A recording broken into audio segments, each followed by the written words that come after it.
آج ان کی کیس کی سماعت تھی. کیس کے بارے میں صرف جو انہوں نے لیگل پوائنٹ اٹھائے ہیں وہ انتہائی غیر قانونی پوائنٹ انہوں نے اٹھائے ہیں.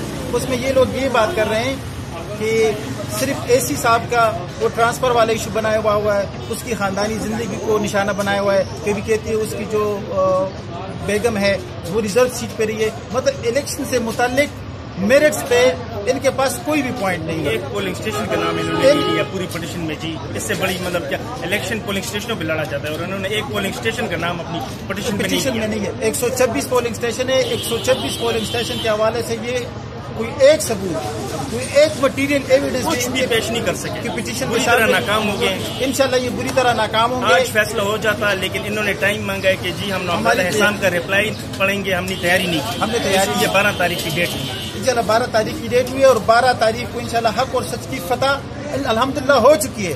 ان کی جو ڈرامہ بازی ہے, ان کو جو قومی سطح پہ آج کل انہوں نے جو مداری مچائی ہوئی ہے, انشاءاللہ ہم دوبارہ نیکسٹ الیکشن ہے اس میں بھی انشاءاللہ 1/3 میجارٹی کے ساتھ آئیں گے.